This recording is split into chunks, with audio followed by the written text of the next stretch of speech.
पुंडलीकवरदा हरिविठ्ठल श्री ज्ञानदेव तुकाराम सद्गुरु समर्थ त्र्यंबकानंद महाराज की जय।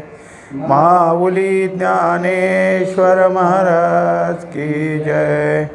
जगद्गुरु तुकाराम महाराज की जय। श्री गुरुदेव दत्त। बुद्ध्या विशुद्धया युक्तो धृत्यात्मानं नियम्य च शब्दादीन् विषयांस् त्यक्त्वा रागद्वेषो विदस्य च। हा 51वा श्लोक आहे। शुद्ध बुद्धीला जे युक्त आहे ते आणि धैर्य शरीराच्या ठिकाणी करून इंद्रिये मन याचं नियमन करून शब्दाधिक विषय जो आहे त्याचा त्याग करून त्यापासून होत असलेले परिणाम राग द्वेष ह्यांनाही संपवून जो अभ्यासाला लागलेला आहे त्याचं वर्णन आता चाललं। मागच्या श्लोकातच शेवटी सांगितलं की आता तुला पुन्हा सविस्तर ह्या गोष्टी सांगतो। तरी गुरु दाविली या वाटा येवोनी विवेक तीर्थ तटा धुवनिया मळकटा बुद्धीचा तेणे। आता ज्याच्याबद्दल वर्णन चाललं आहे असा जो काही साधक आहे त्या साधकाचं वर्णन करताना यांनी सुरुवात कुठून केली तर तो श्रीगुरूच्या सान्निध्यात आला आहे आणि श्रीगुरू सांगते तेच प्रमाण आपल्याला कळतं आणि आपल्याला वाटलं आणि तेच बरोबर आहे असं अजिबात नाही। ते सांगते तेच प्रमाण त्यांनी दाखवलेली साधनेची वाट त्या वाटेने जाऊन आणि काल जसं आपण पाहिलं की वैराग्य ज्ञान सद्गुरूची भेट यामुळं टिकाव झालेलं जे विवेक आहे तो विवेक इथं सुद्धा जागा आहे। विवेक तीर्थ तटा विवेकरूपी तीर्थाच्या कडेला आपली बुद्धी धुवून काढली म्हणजे बुद्धीत जो काही मळ असेल जे काही आवरण आहे विक्षेप आहेत मल आहे हे मागचं सगळं जे काय असेल ते सगळं काढून टाकलं आणि आता बुद्धी केवळ परमात्म्याला एकरूप होईल अशी तयार झाली। मग राहूने उघळिली प्रभाचंद्रे आयलिंगिली तैशी शुद्ध ते जडली आपण या बुद्धी। आता जसं ग्रहण लागतं चंद्रग्रहण त्यावेळेस जेवढं ग्रहण लागले तेवढं राहू त्या चंद्राला गिळतो आणि एकदा पुन्हा काय आहे की मध्य झाला आणि मग हळूहळू सगळं काय करू लागले की सुटू लागलं ग्रहण म्हणजे मग शेवटी काय होतं तर सगळं ग्रहण बाजूला निघतं। राहूनी चंद्राला जेवढं गिळलं होतं तेवढं त्याने आता त्याला बाजूला सोडून दिलं आणि त्यामुळं काय झालं तर पुन्हा जो काही चंद्र होता तो तेजस्वी झाला त्याचा प्रकाश चांगल्या प्रकारे झाला। तसं या संसाररूपी राहूनी बुद्धीला गिळलं होतं ते गुरुवाक्यामुळं गुरुनी दिलेल्या विवेकामुळं आता काय झालं बुद्धी त्याच्या मुखातून निघाली संसाररूपी राहूच्या मुखातून निघाली आणि शुद्ध झालेली आहे। सांडोनी कुळे दोन्ही प्रियासी अनुसरे कामिनी द्वंद्व त्यागे स्वचिंतनी पडली जैसी। आता त्याच्यात एक सांगतात की जशी स्त्री नवऱ्याच्या घरी नांदायला आल्यानंतर नवऱ्याच्या सान्निध्यात त्याच्या अंतरुणावर गेल्यावर आपलं आईवडिलाचंही कुळ विसरती आणि या घरी आल्यावर या घराचंही कुळ विसरून संपूर्णतः त्याच्याशी जसे एकरूप होते तसं ही बुद्धी आता ह्या द्वंद्वाचा त्याग केला आणि स्वचिंतन म्हणजे माझं स्वरूप काय आहे या चिंतनात एकरूप होत होत आत्म्याशी जडलेले आहे। आणि ज्ञाना ऐसे जिव्हार नेवो नेवो निरंतर इंद्रिये केले थोर शब्दाधिकचे याच्या अगोदर काय करत होतं, तर हेच ज्ञान इंद्रिये घेऊन आपला आपला विषय मिळवण्याकडे जात असायचे. पण आता मात्र काय झालं की त्या ज्ञानाला हे घर सापडलं. आता महत्त्वाचं ठिकाण सापडल्यामुळं शब्द आणि इंद्रिय ह्या दोघं किंवा अशाच प्रकारचे सगळे विषय याच्यापासून आता ते ज्ञान दूर निघू लागलं. ते रश्मीजाळ काढलिया मृगजळ जायलया तैसे धृती रोधे तया पाचाही केले. मग जसं किरणच सूर्याची मागं निघाली की मृगजळ राहतच नाही. काय ढग आले म्हणा किंवा दुपारच्या नंतरचं पुढचा प्रहर सुरू झाला म्हणजे मग किरण सगळे काय होतात सूर्याकडं, म्हणजे जे सरळ होते ते सरळ राहत नाहीत, तिरपे होतात आणि उन्हाची तप्तता होती ती कमी झाली. अर्थात मृगजळ दिसायचं ते दिसेनासं झालं. तसं इथंसुद्धा धृतीमुळं म्हणजे धैर्य पाहिजे. विषय आणि इंद्रिय ह्या दोघांचं जे एकरूपता आहे हे तुटल कशाने, तर धैर्यानेच तुटते.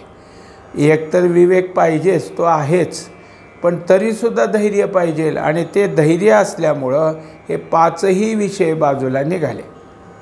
नेणता अधमाचिया अन्ना खादलिया की जे वमना तैसी ओकविली सवासना इंद्रिये विषयी. आता काय आहे की काही पदार्थ आले खायला आणि खाल्ल्यावर कळालं की हे कोणाच्या घरचे आहेत. आता वाटलं अरे अरे आपण उगंच खाल्लं इथलं, पण पोटात गेलं होतं ना. पण नकोच होतं खायला असं ज्याच्या ठिकाणी होतं त्याने उलट्या करून करून ते सगळं बाहेर काढून टाकलं, पोटातलं सगळं अन्न बाहेर काढलं.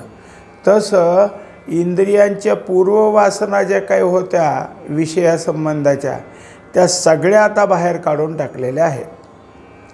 मग प्रत्यगावृत्ती ओखटे लाविली गंगेचे नितटे ऐसी प्रायश्चित्ते धुवटे केले जेणे.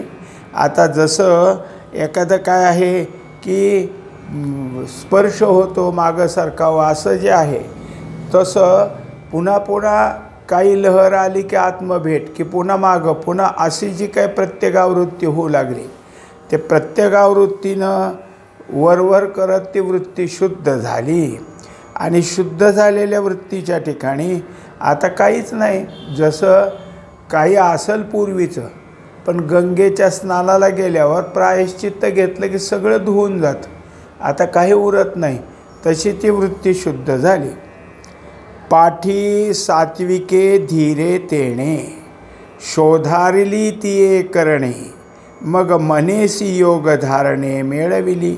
आता काय काय झालेलं आहे तिथं, विवेक आहे, गुरुवाक्य आहे, झालं सत्वगुण आहे आणि धैर्य, इतक्या सगळ्या गोष्टी असल्यामुळं हे जे काही इंद्रिय आहेत हे शुद्ध झाले. आता त्यांच्या ठिकाणी काय आहे, कोणत्याही प्रकारचा जो पूर्वीचा काय मळ होता तो राहिला नाही. शुद्धतेची त्या ठिकाणी काय झालेली आहे, परिपूर्णता झालेली आणि आपोआपच मनही माघारे फिरलं. आता मन योगधारणेतून स्थिरतेकडे जाऊ लागलं. तेवीची प्राचीने इष्टानिष्टे भोगेसी येऊनी भेटे तेथ देखलिया ओखटे द्वेषू न करी. आता हे सगळं खरं आहे, पण शरीर आहे तोपर्यंत प्रारब्ध राहणारच ना.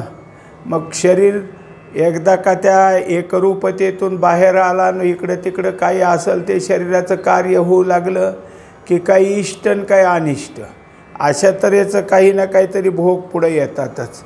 पण हे सगळे जरी असले, ते वाईट असो कसे असो, चांगल्यालाही वाईट किंवा वाईटालाही वाईट असं जरी धारणा झाली असली तरी त्या भोगाचा द्वेष नाही केला. म्हणजे जे नको आहे, समजा आलं एकदा ध्यानधारणेत बाहेर आले की कोणीतरी कपडे आणलेत हे घाला, कोणी काय अजून आणले, आता ते नको आहे ना, कारण सगळी वृत्ती कोणीकडे गेली की वैराग्यात गेली. पण त्याचाही द्वेष करायचा नाही, ठीक आहे तुझं मन नाही तर तसं आणि ते आपलं तेवढ्यापुरतं त्याच्यापुरतं दाखवून द्यायचं, बाकीच्याला त्याला पुन्हा आपण ते त्याचा स्पर्श केला होता हेही आठवणीत नाही, पण त्या कर्मापुरता त्याचा द्वेष केलेला नाही. ना गोमटेची विपाये ते आणोनी पुढा सुये, तया लागी न होये साभिलाषू. आता काही जरी असलं, एखादी गोष्ट पूर्वी फार आवडीची होती किंवा त्याच्याबद्दलचं जरा प्रियत्वही होतं आणि ते प्रिय असणारं कदाचित तेही भेटायला आलं. मागच्या ओवीत कसं दिलं इष्ट आणि अनिष्ट, आता कसं दिलं अत्यंत प्रियच. पण ते जरी पुढं आलं तरी अभिलाषा नाही, ओढून घ्यायचं किंवा फार आता बरं झालं तो मिळालं आहे असं नाही, आलं आहे ठीक आहे असं म्हणून. या परिष्टानिष्ठी रागद्वेष किरीटी त्यजोनी गिरी कपाटी निकुंजी वसे. अशा तऱ्हेनं इष्ट आणि अनिष्ट याला काय केलं, दोन्ही दाखवलं की ओखटेचा द्वेष नाही आणि गोमटे समोर आलं तर प्रियत्व नाही. हे दोन्ही व्याख्या इष्ट आणि अनिष्ट आणि इष्ट असं. ते शब्द जरी इष्ट आणि अनिष्ट असला तरी देताना अनिष्ट अगोदर दिलं आणि उत्तर देताना इष्टाचं दिलं, हे दोन्ही नाही. आणि आता परत याचा संबंध येऊ नये म्हणून जितकं एकांतात जाता येईल, मग कुठेही असू द्या, एखाद्या गुहेत जायले, एखाद्या वनात जाऊन बसला, आणखीन कशाचाही स्पर्श कुठं होणार नाही असा एकांतात जाऊन बसू लागला. विविक्त सेवी लघ्वाशी यत्वाक्काय मानसः ध्यान योग परो नित्यं वैराग्यम समुपाश्रितः. आता याचा अभ्यास कसा चालतो ते सांगायला लागले. हा 52वा श्लोक आहे. याला काय आहे की नेहमी एकांत आवडतो, एकांतात राहणं, फारसं बोलायचं नाही, काय गरज असलं तरच बोललं म्हणजे मितभाषी. आणि शरीर मन वाचा या सगळ्यावर संयम. सगळ्यात महत्त्वाची गोष्ट काय, ध्यान योग निष्ठा हे सगळं नित्याप्रमाणे चाललेलं. त्याच्यात ह्या सगळ्या साधनेत वैराग्याचा आश्रय पक्का, असं साधन ह्या साधकाचं चालतं. गजबजा सांडलिया वसवी वनस्थळिया अंगाचिया मांदिया एकलिया. आता जो काही असेल तर कुठं मनुष्याचा पायरवसुद्धा नाही, कोणी कुठे येणार नाही, अशा अडचणीत जाऊन बसणार. आता तिथं एखादासुद्धा मनुष्य यायचं नाही तर गजबाजाट कुठला आला आहे, काहीच नाही. आणि अशा एका वनस्थळाच्या ठिकाणी ऊन वारा पाऊस एवढ्याचं थोडंसं फार संरक्षण व्हावं असा आडोसा. आता संगत कशाची, फक्त शरीराच्या अवयवाची, दुसरं तिथं काही नाही. शमदमादिकी खेळे न बोलणेची चावळे गुरुवाक्याचे निमेळे नेणे वेळू. आता त्याच्याजवळ जर काही असेल तर सतत शम आणि दम.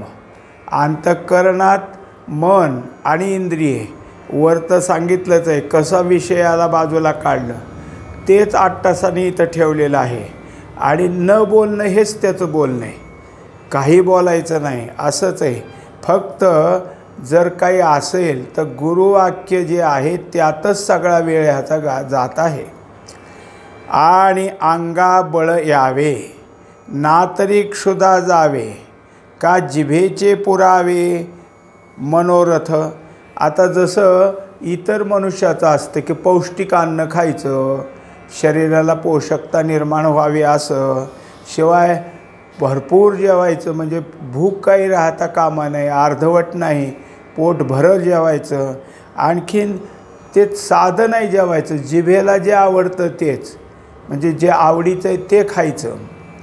भोजन करिता विखी यया तिही ते न लेखी आहारी मिती संतोषी माप न सोये. आता वर काय काय झालं, पौष्टिक अन्न, दुसरं काय सांगितलं भूक, तिसरं काय सांगितलं जिभेचे चोचले, या तिही तेही न लेखी. आता हे त्याच्याजवळ नाही, हे वरच्या मनुष्याकडं असलं तरी असलं नाही, मग जेवायचं आहे. पण आपलं काय आहे, प्राण तिथं शिल्लक राहावा, प्राणाची जे काही क्षोभ झालेला असतो तेवढा.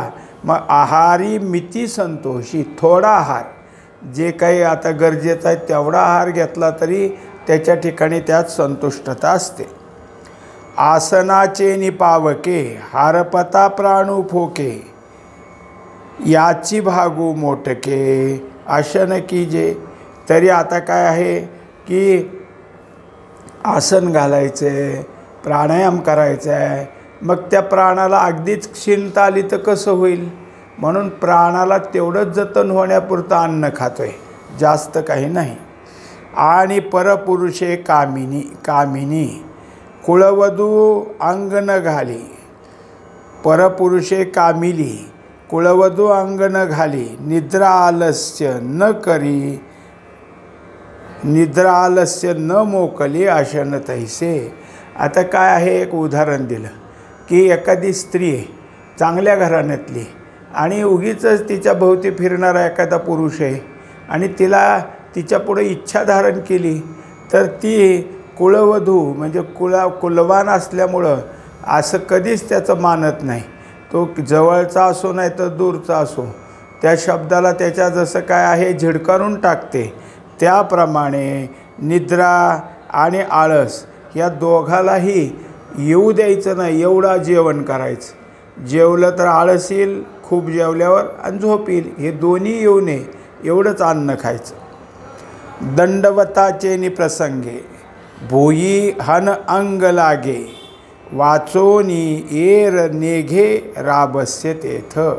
आता काय असतं, काठी पडली म्हणजे कशी जमिनी लगत असते, तसंच फक्त श्री गुरु देव यांना दंडवत करायचं आहे म्हणून जमिनीला अंग लागलं, जमिनीला शरीर लागलं.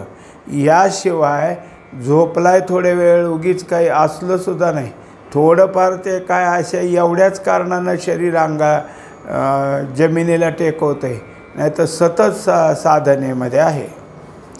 देह निर्वाहा पुरते रहाटवी हात पायाते, किंबहुना आपैते सभाय केले.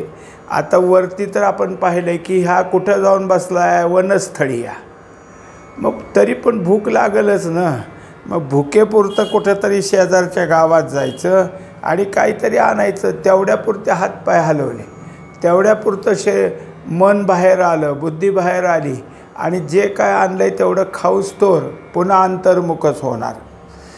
आणि मनाचा उंबरा वृत्तीशी देखोने दिवीरा, तेथ के वाग व्यापारा अवकाश असे. आता त्यानं इतकं मनाला ताकीद दिली की उंबरा ओलांडायचा नाही, कशाचा अंतःकरणाच्या बाहेर जायचा. जर मनच बाहेर जात नाही, इतकं पक्कं झालं तर मग बोलायचं आहे कोणाला आणि कशाविषयी, कारण सगळा विषय मनाजवळ असायचा, काय बोलायचं आहे काय नाही. कुठलाच आता वाणीचा तिथं उच्चार करण्याचा भाग राहिला नाही. ऐसेनी देह वाचा मानस, हे जिनोनी बाह्य प्रदेश आकळिले आकाश ध्यानाचे तेने. आता बाहेरचं जे असतं की त्याला बहिरंगी साधनामध्ये कोणत्या कोणत्या गोष्टीसाठी काय करावं म्हणून तर अष्टांग योगामध्ये यम आणि नियम हे फार महत्त्वाचे दिलेले आहेत. ते ज्याच्या ठिकाणी परिपक्व होतात तो काय करतो, देहावर संयम आणतो, वाचेवर संयम आणतो आणि मनावर आणतो. आता तिन्ही ताब्यात आलं. फक्त जर काही असेल तर अंतरंग अभ्यासच सुरू झाला आणि त्याच्याकरता अंतरंग अभ्यासाचं मुख्य नाव काय तर ध्यान, म्हणून ध्यानाचा सगळा काय प्रकार सुरू झाला. गुरुवाक्ये उठविला बोधी निश्चय आपुला, निहाळी हाती घेतला रिसा झैसा. आता उदाहरण दिले की जसा कोणी एखादा आरसा घेऊन काय करतो, आपलं मुख पाहतो, आरशाने आपलं मुख पाहायचं, असं हे जसं कोणी एखादा करत असतो तसं गुरुवाक्यानं म्हणजे गुरुनी दिलेल्या बोधानं आत्मस्वरूपाकडं जाऊन आपल्या स्वस्वरूपाला पाहणं हे त्याचं चाललेलं आहे. पै ध्याता आपणची परी, ध्यानरूप वृत्ती माझारी, ध्येयत्वे घे हे अवधारी, ध्यान रूढी गा. आता काय काय असतं, एक ध्याता ध्याता म्हणजे कोण आहे, कोणाला जायचं आहे आत्मस्वरूप होण्याकरता, तर एक समजू आपण जीवाला जायचं आहे, आभासाला जायचं आहे. कोणाला बरोबर घेतो तर वृत्तीला. हे ध्यानरूप कोण होणार आहे तर वृत्ती. वृत्तीतच जीवसुद्धा आहे, पण कोणीतरी मी म्हणून केलं पाहिजे ना, ध्याते पण कोणावर तरी आलं पाहिजे. मग हे जे काही सगळं चाललं आहे तर कुठं जाऊन भेटणार आहे आत्मस्वरूपाला, ते झालं ध्येय. मग ध्याता जीवस्वरूप, ध्यान वृत्ती आणि जे काय असेल ध्येय ते आत्मस्वरूप. आता ध्यानात जीव, वृत्ती आणि ते ह्या तिघाचं सुरू झालेलं आहे. तेथ ध्येय ध्यान ध्याता ययातीही एकरूपता होय तव पंडुसुता की जे ते गा. आता तिथं ध्याता कुठं जाऊन मिसळला ध्येयाशी, अर्थात ध्यान काय राहिलं नाही, कारण ध्यानही तिथे एकरूप झालं. म्हणजेच जीव वृत्तीसह परमात्मा स्वरूपाला एक झाला. मग काय झालं, जीव वृत्ती आत्मा हे तीन, म्हणजेच ही ध्याता ध्यान आणि ध्येय ही त्रिपुटी आता एकरूपतेमध्ये काही उरली नाही. म्हणून तो मुमुक्षू आत्मज्ञानी झाला दक्षू परी पुढासुनी पक्षू योगाभ्यासाचा. आता त्याच्या ठिकाणी आत्मज्ञान प्राप्ती जी आहे ती अशी झालीच आहे. हे सगळं खरं आहे, पण कसं वाटचाल झाली. मनुष्याला काय आहे की मी घरातून निघालो आणि अमक्याच्या घरी जाऊन भेट झाली आणि तिथं माझं काम झालं असं म्हणता येतं. पण घरातून निघून त्याच्यापर्यंत जाण्याकरता कसा कसा प्रवास झाला हे काही सांगायची गरज नसती, पण तेही सांगावं म्हणून मग त्यांची योगधारणा कशा प्रकारे चालते ते सांगतात. अपान रंध्रद्वया माझारी धनंजया पार्श्नी पिडोनिया कावरू मूळ. आता जे काही मांडी घालायची वज्रासन त्याच्यामध्ये आपल्या असणारी गुदद्वार आणि दुसरं उपस्थ या दोघाच्यामध्ये असणारी जी काही जागा आहे त्याला दाबून धरून मांडी जे काही टाचेचा भाग आहे त्यांनी दाबल्यामुळं काय होतं तर आपोआपच जो काही अपानवायू आहे तो तिथं बाहेर पडत नाही आणि तो प्राणवायूशी मिसळायला वरवर जातो. आकुंचोनी अध देवोनी तिन्ही बंद करुनी एकवद वायुभेद. आता त्यामुळं काय झालं, खालचं द्वार आहे ते आकुंचित झालं. जो काही असलेला वायू वर सरकत असताना तिन्ही बंद पडू लागले. म्हणजेच मग अगोदर खाली बंद पडलाच, मग त्याच्यानंतर मूलाधार बंद झाला की पुढं मणीच्या ह्याच्या ओडियाना बंद आहे किंवा त्याला दुसरं मणी बंद आहे म्हणतात, हे बंद तिथं झाला आणि वर असणारा जालिंदर बंद, असे तिन्ही बंद पडलेले आहेत. कुंडलिनी जागवनी मध्यमा विकासोनी आधारादिभेदोनी आज्ञावरी. आता त्यानंतर कुंडलिनीची जागृती झाली, सुषुम्ना त्याच्यातून काय आहे की आता विकसित झालेली आहे आणि मग हे एक एक खालच्या आधारचक्रापासून ते वर आज्ञाचक्रापासून वरच्या असणाऱ्या सहस्त्रदळापर्यंत याची वाटचाल सुरू झाली. सहस्त्रदळाचा मेघू पियुषे वर्षोनी चांगू तो मूळवरी ओघू आणोनिया. अर्थात वरती जाऊन पोचलेले आहेत कुठं सहस्त्रदळाच्या ठिकाणी आणि तिथून मग ध्यानाची जी काही आहे अनुभवता त्या अनुभवता सुरू झालेली आहे. तिथून आता एक एक एक एक अनुभव वाढत वाढत जाणार आहेत. पुंडलिक वरदारी विठ्ठल श्री ज्ञानदेव तुकाराम सद्गुरु समर्थ त्र्यंबकानंद महाराज की जय. माऊली ज्ञानेश्वर महाराज की जय. जगद्गुरु तुकाराम महाराज की जय.